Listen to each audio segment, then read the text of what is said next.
The pressure is officially on. It's officially hitting a boiling point. Kathy Engelbert is not the WNBA's future. Look at the rest of this headline. Soon, the commish may not even be its president. It's a wrap. It is a wrap. Have you ever seen a multi-billion-dollar organization get brought to its knees by a single player? It sounds impossible, but we just watched it happen. This is a story about how one person's jealousy and another's incompetence created a firestorm that is burning down an entire league from the inside out. And it all started with the commissioner getting caught counting her star players' pockets. So it looked like some footage has surfaced of Kathy Engelbert counting Caitlin Clark's pockets, and it's looking real spooky about her actually making those comments about Caitlin. The trouble for WNBA Commissioner Kathy Engelbert began with a whisper, a rumor that she had made some pretty nasty comments behind closed doors.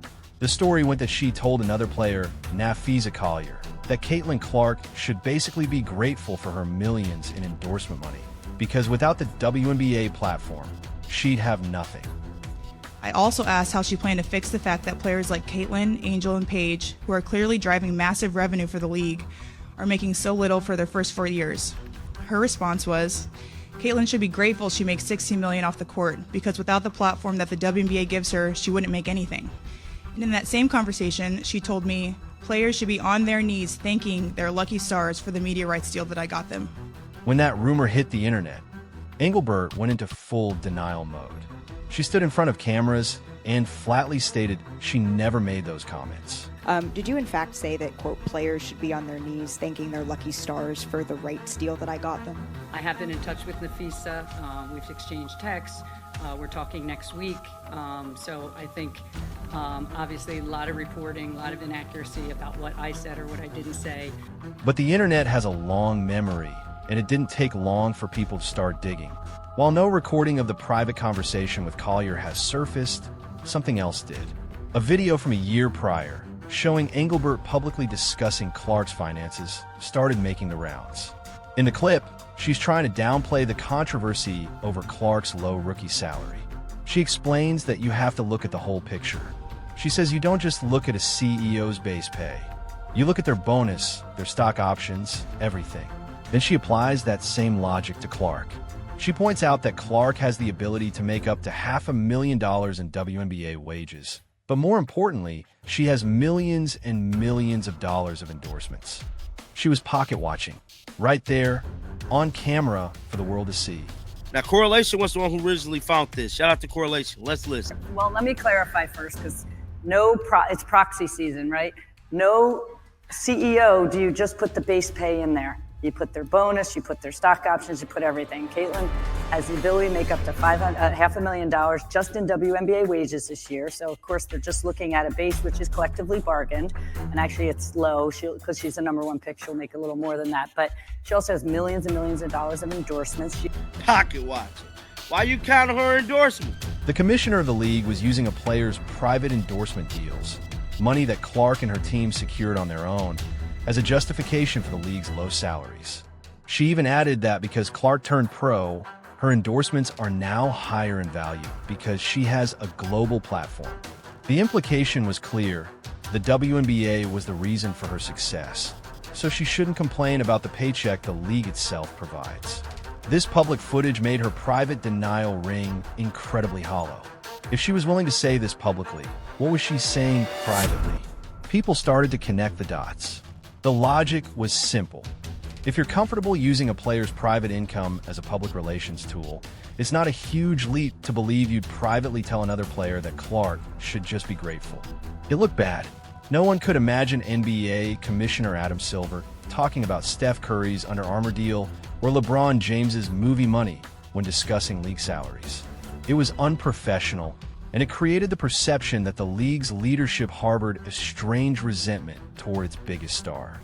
I think this is just such a pivotal point in the WNBA because there are so many eyes on us. There's so many new fans. There's millions of millions, I should say, new fans. And at the end of the day, she's worried about her. And all of her statements, it's all like, well, I got us here and I should. And Kathy, no one cares. Literally, no one cares. like how you're sitting right there, that's how we feel every time she speaks.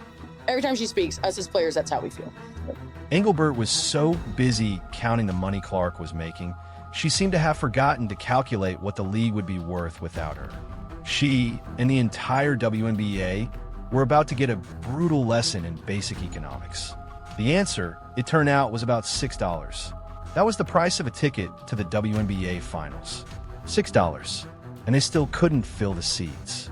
After a season that shattered every viewership and attendance record, a season carried almost single-handedly on the back of Caitlin Clark, the championship series was a ghost town.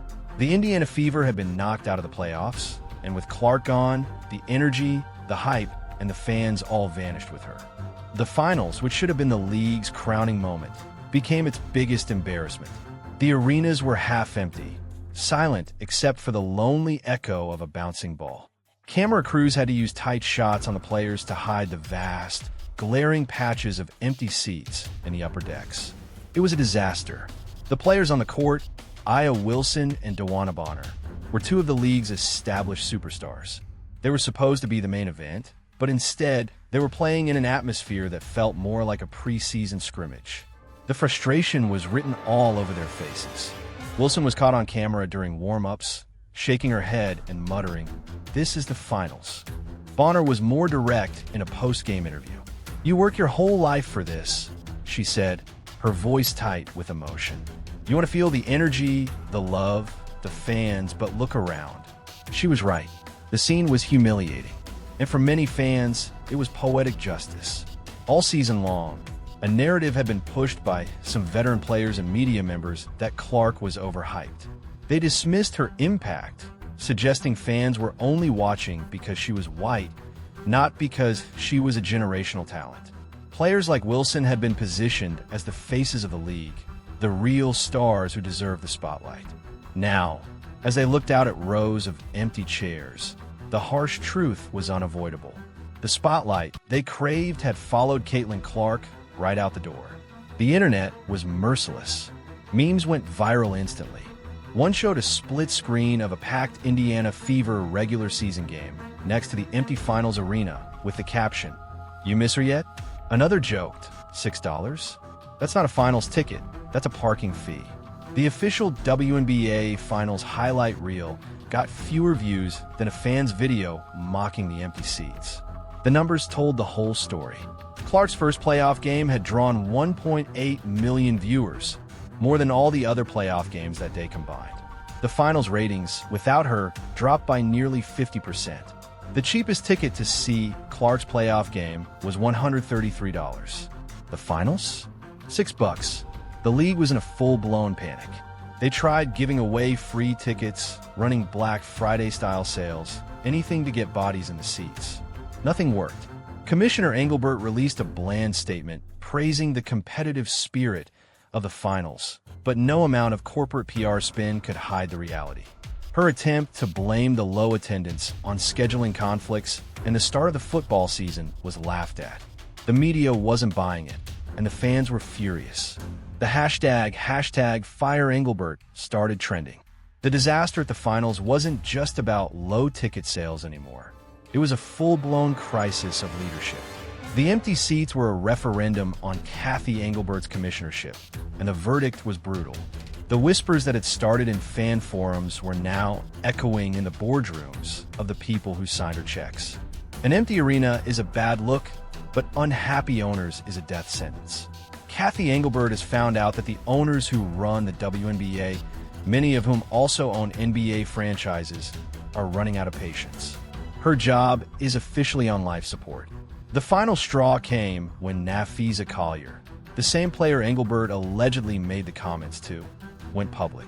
She called the WNBA's leadership the worst in the world and painted a picture of a commissioner who was arrogant, uncaring, and demanded praise for the league's growth while alienating the very players who produced it. It was a bombshell, and it gave cover for the owners to make their move. The Athletic published a story confirming that Engelbert's support was collapsing. Behind the scenes, powerful owners were telling reporters they would not mind a new commissioner. She had lost the locker room, and now she had lost the boardroom. The report described her as a poor communicator who was tone deaf and lacked the charisma to lead a league. She hadn't won over the players, and she hadn't won over the owners. She was an island, and the tide was rising. But the most dangerous part of the story for Engelbert had nothing to do with the players or even the WNBA owners. It had to do with one man, Adam Silver. As the NBA commissioner, Silver is the invisible hand over the WNBA. Engelbert reports directly to him. As the WNBA's crisis deepened, the negative attention started to splash onto Silver. People began asking why the innovation, acumen, and savvy that Silver is known for in the NBA never seemed to make it to the WNBA. He was the one who hired Engelbert. He was the one ultimately responsible. The moment Adam Silver's name started getting dragged into the mud, the clock on Engelbert's tenure started ticking much, much faster. Silver has spent years carefully crafting his image as one of the most effective commissioners in all of sports. He is not about to let his reputation be tarnished by the WNBA's self-inflicted wounds. He isn't going to take the fall or even take any shrapnel for a mess he didn't create. Firing Engelbert now looks like an act of self-preservation. He could swoop in, look like the hero who listened to the players and fans, and install new leadership to clean up the mess. It would be a classic corporate maneuver. The story that began with a commissioner's bizarre fixation on a rookie's endorsement deals had spiraled into a league-wide financial and public relations catastrophe, and it is about to end with that same commissioner being shown the door. This entire saga is a brutal, unfiltered look at what happens when ego and incompetence collide with a genuine cultural phenomenon. It's a story that is far from over, with a new commissioner looking likely to be named, and a league that has to somehow rebuild trust with its players and its fans. We're going to be following every single development right here. If you want to make sure you don't miss any of it, do us a huge favor and hit that like button. It really helps the channel. Drop a comment below and let us know what you think should happen next. And most importantly, hit that subscribe button and turn on notifications so you're the first to know when we drop a new video. Thanks for watching, and we'll see you in the next one.